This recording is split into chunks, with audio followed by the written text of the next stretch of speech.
Una pasión mundial. Crónicas de las Copas del Mundo.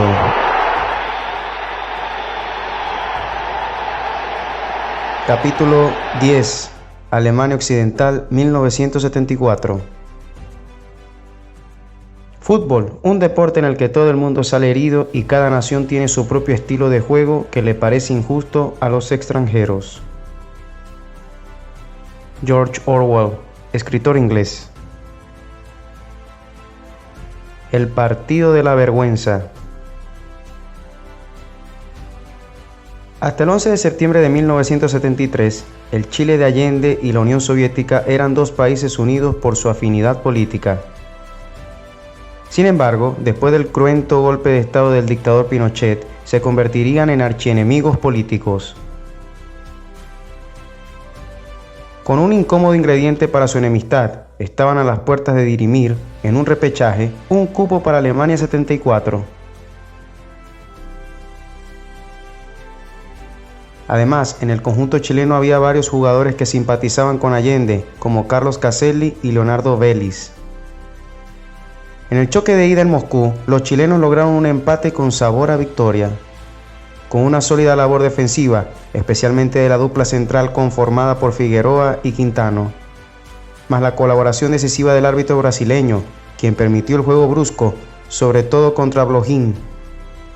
El problema se presentó tras ese juego, pues los soviéticos no querían disputar la revancha en el Estadio Nacional.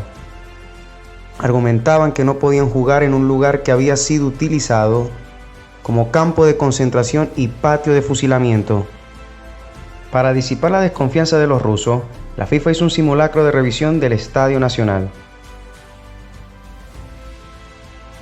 No sabían o preferían ignorar que los detenidos los observaban por las ventanas de los subterráneos del recinto. Finalmente, el 21 de noviembre, llegó el día en que se definiría la clasificación. Pero cuando el árbitro chileno, Rafael Ormazábal, pitó el inicio, faltaba un pequeño detalle.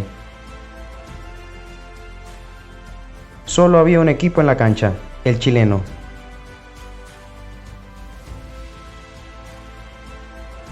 Para que la parodia fuera completa, el chamaco Valdés convirtió un gol en la puerta vacía. Y el mismo fue anotado en la pizarra electrónica.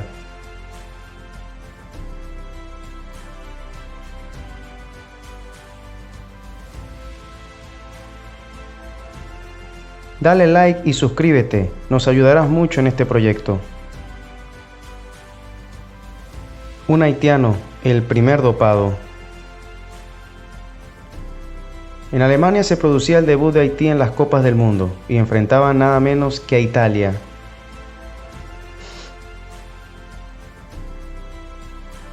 Y si la historia era un cuento de hadas para los antillanos al terminar igualados sin goles en la primera parte, ni hablar cuando Emmanuel Shannon abrió el marcador con un golazo al inicio del complemento.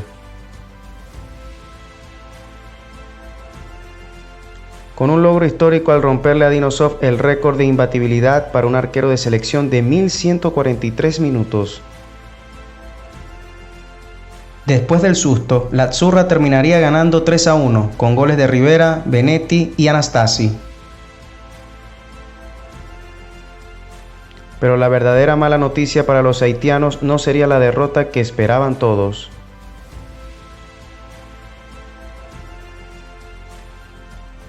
La bomba les explotó cuando se supo que Ernst-Jan Joseph había dado positivo en el antidoping.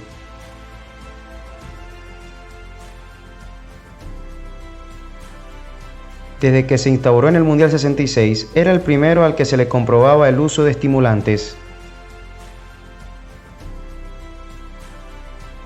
Jan Joseph argumentó que solo había tomado unas pastillas para tratarse el asma que padecía.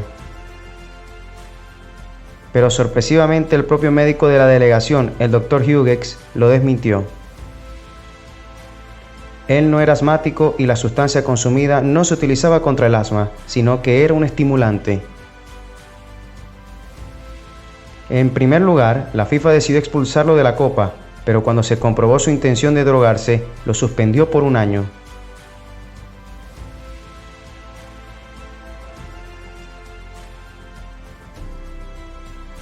Días después, por orden del dictador Jean-Claude Duvalier, se cuenta que entre golpes se lo llevaron secuestrado a Haití.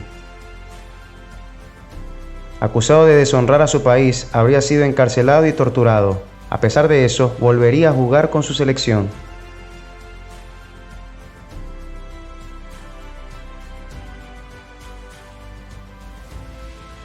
El blooper de los mundiales. Tras el catastrófico 9-0 sufrido ante Yugoslavia, se llegó a especular que Zaire se retiraría del Mundial de Alemania. En la decisión de seguir adelante, dos malas noticias para los africanos. En primer lugar, la amenaza del dictador Mobutu de que si eran goleados nuevamente no los dejaría volver a su país. La otra, enfrentarían a Brasil, que necesitaba ganar por un mínimo de 3 goles de diferencia para asegurar la clasificación. Cuando los auriverdes ya habían logrado esa ventaja en el marcador, se produjo un tiro libre a su favor. Y seguidamente una interminable discusión sobre quién tenía mejores credenciales para cobrarlo. Nervioso porque un cuarto gol hubiera oficializado la goleada, Mwepu Ilunga decidió terminar con el show de los brasileños. Y, desprendiéndose de la barrera, él mismo se encargó de patear el tiro libre que deberían ejecutar sus rivales.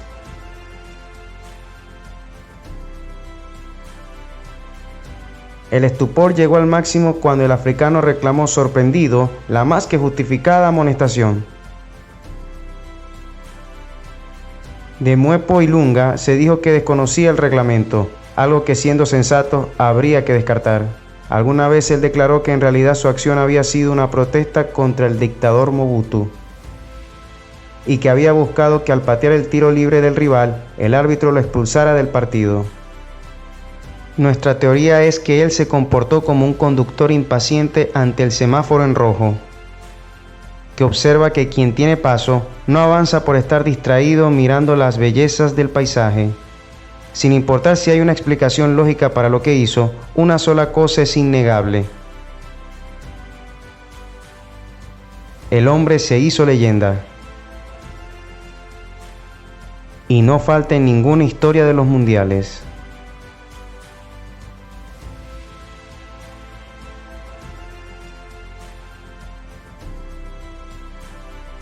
El choque de dos mundos.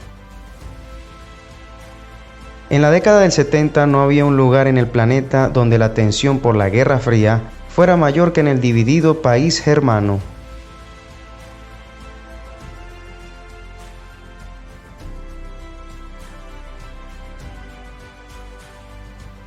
Y para el Mundial, debajo de las camisetas de las dos Alemanias, estaban los colores de Estados Unidos y la Unión Soviética.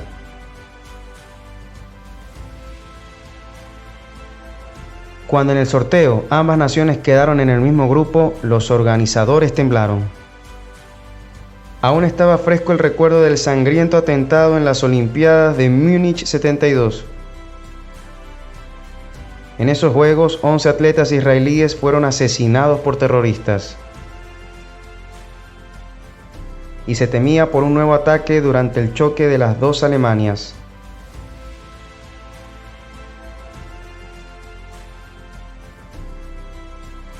El día del partido, las medidas de seguridad fueron extremas, con un helicóptero sobrevolando el estadio de Hamburgo.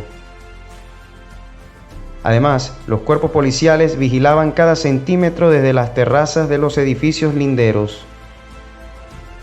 Afortunadamente, no hubo incidentes que lamentar, aunque el marcador sí fue una sorpresa mayúscula. A pesar de su amplio favoritismo, los occidentales no pudieron sacar ventajas en el juego. Salvo al inicio cuando crearon las mejores opciones de batir a un rival que jugó el partido como una final. Los del Este, por su parte, también generaron algunas chances claras de abrir el marcador. Lo cierto es que cuando el público abucheaba reprobando el empate, a los locales se les vendría la noche.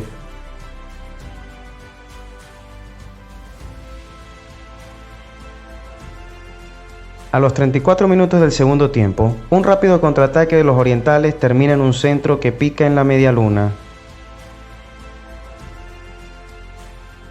Y tras superar el cruce de Vox y Beckenbauer y dejar desparramado al arquero Mayer, Jürgen Sparwasser anota el gol del triunfo.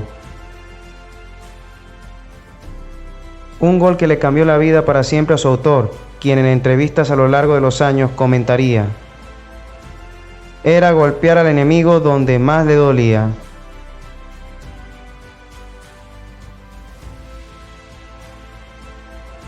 Una verdad innegable que, no obstante, les dio a los occidentales un camino menos espinoso hacia la final.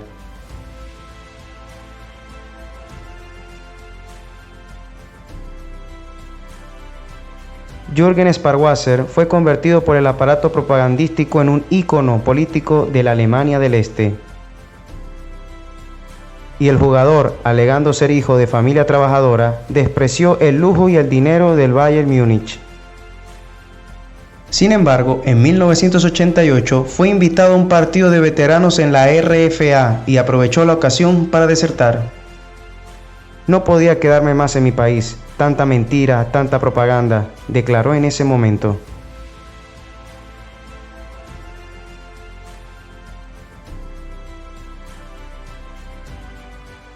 Naranja ácida para Sudamérica. Vamos a tener que inventar nuevas palabras, porque con las que sabemos no alcanza para describir esto. Así explicaba el periodista argentino Osvaldo Ardizzone la irrupción de la naranja mecánica en Alemania 74.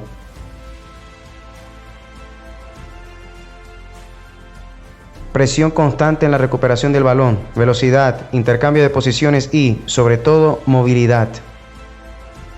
Y como todos debían saber jugar de todo, al que practicaba Holanda se lo conocía como el fútbol total. Con un técnico revolucionario como Rinus Michels y en la cancha su jugador emblema, Johan Cruyff.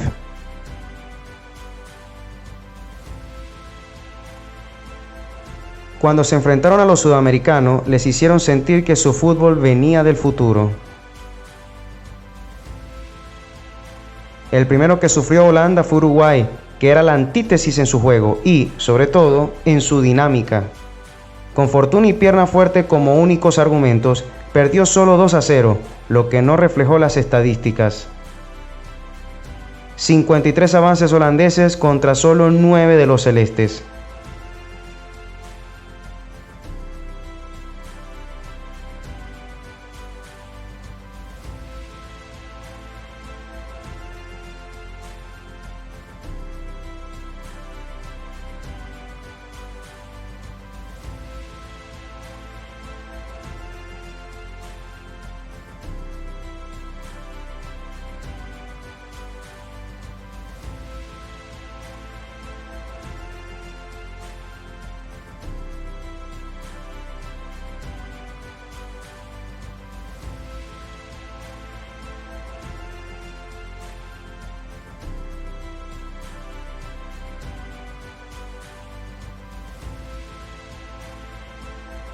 La segunda víctima fue Argentina. A los 25 minutos le habían creado 7 situaciones de gol e iban ganando 2-0. La superioridad fue aún más notoria en el segundo tiempo, el cual se terminó jugando en medio de un torrencial aguacero. El calvario vivido por la albiceleste solo tuvo una buena noticia cuando perdían 4-0. El alivio después de los 3 pitazos finales.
El encuentro más duro para Holanda fue contra Brasil, con el cual definirían el pase a la final.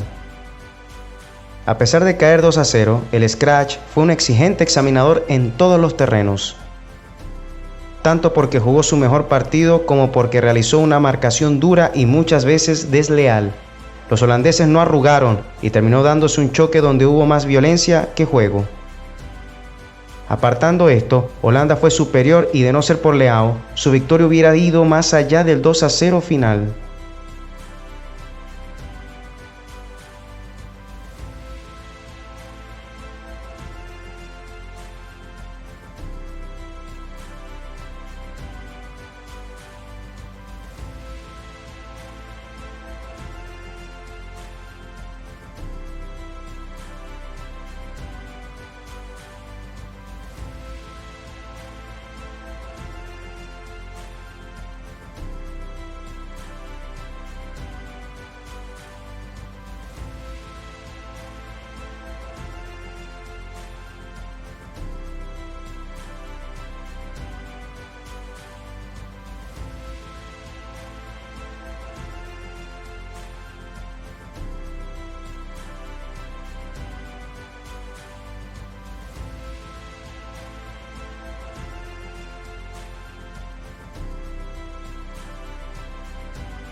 Que vivan el mejor y el campeón. Fino, espectacular, inteligente, no bastarían para describir a Johan Cruyff, porque también tenía cambio de ritmo, velocidad y liderazgo. A pesar de que jugó un solo mundial y no lo ganó, eso no le restó nada a su brillante carrera. Y con justicia es considerado el mejor jugador nacido en suelo europeo de todos los tiempos. Y los mundiales se dividen en un antes y un después de su aparición con la naranja mecánica. Contemporáneamente, en Alemania surgía Franz Beckenbauer. Por su elegancia le decían el Kaiser. Es para muchos el mejor defensor de la historia y se lo señala como el creador del puesto de líbero. De niño vio cómo su país ganaba la Copa del 54 y les dijo a sus padres: algún día ganaré ese torneo. Sobre la comparación que le hacían con Cruyff, Beckenbauer decidiría zanjarla salomónicamente. Él es el mejor jugador que ha dado Europa, pero yo gané el Mundial. En la final de Alemania 74, estuvieron frente a frente por única vez en una Copa del Mundo. La Holanda de Cruyff conjugaba belleza y efectividad y llegó como favorita, incluso para los hermanos. La Alemania de Beckenbauer tenía a su favor la localía, la potencia y el carácter perseverante de sus hombres. Ganó la Alemania del campeón, perdió la Holanda del mejor. Seguidamente, algunas escenas de la gran final.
lo que quedó en el tintero, curiosidades, anécdotas, datos.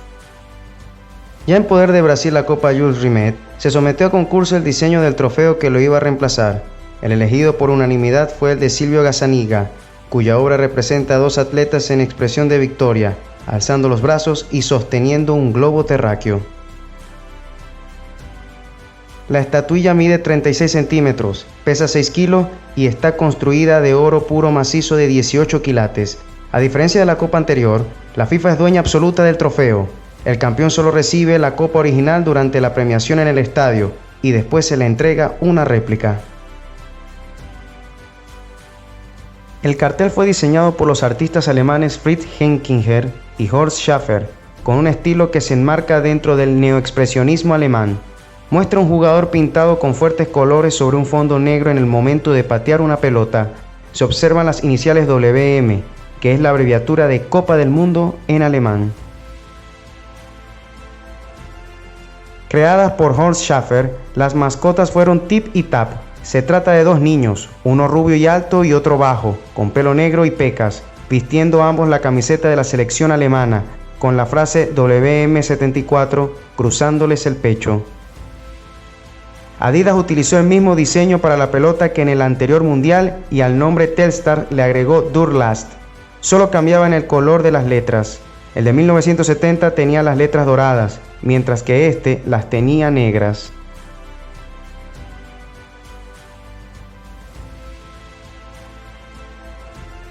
El goleador, Gregor Zlato, 7 goles.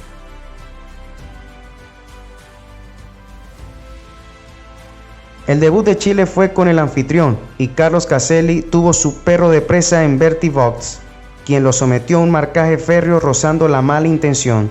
Y fue así como a los 67 minutos, el germano le hizo una entrada durísima a Caselli, quien solo tocó el suelo para tomar impulso y devolverle el golpe.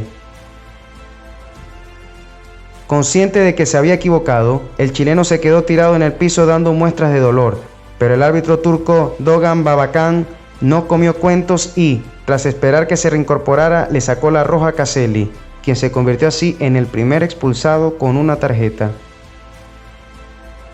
Algunos dicen que como el chileno estaba amonestado, fue segunda amarilla y roja, pero la realidad es que el árbitro, por error o intencionalmente, no le mostró la segunda tarjeta amarilla, sino la roja directa.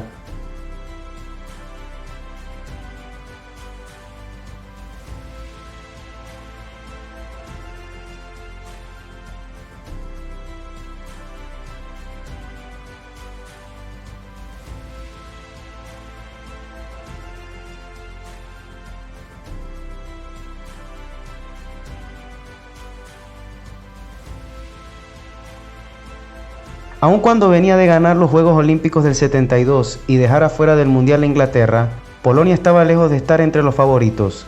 No obstante, ya en la primera fase pateó el tablero al derrotar a Argentina, golear a Haití y en la última fecha, ya clasificada, enfrentar a Italia.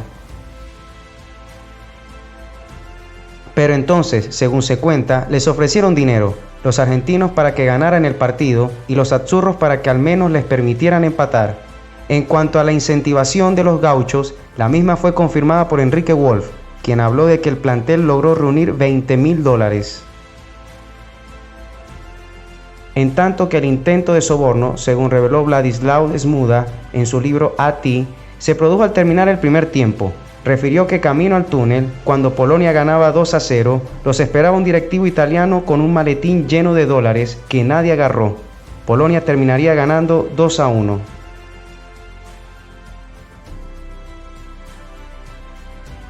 En el grupo semifinal los polacos caerían por la mínima diferencia ante el futuro campeón, Alemania, en lo que se conoció como la Batalla del Agua, por el pésimo estado del terreno, y por el tercer puesto con gol de Lato, vencieron 1-0 a Brasil para redondear una campaña extraordinaria con 6 triunfos y una sola derrota.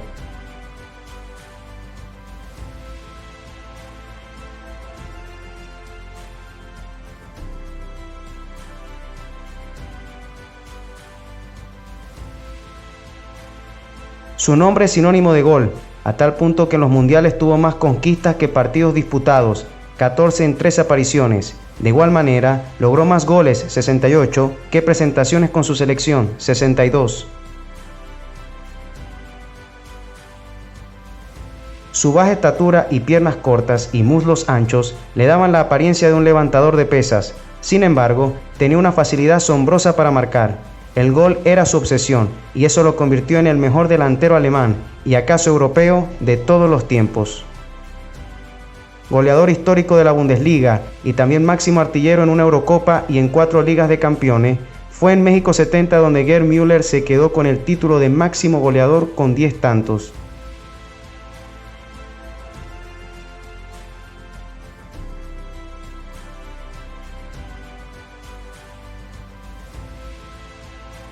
Se consagró campeón con Alemania en el 74, convirtiendo 4 goles, a Australia y a Yugoslavia, más 2 que fueron decisivos para darle el título a su selección, ante Polonia para ganar el pase a la final y el gol del triunfo frente a Holanda.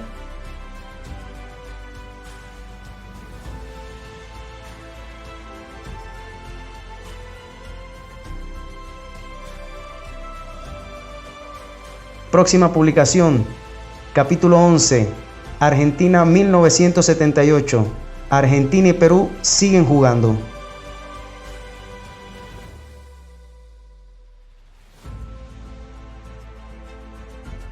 Sigue con nosotros en este apasionante viaje.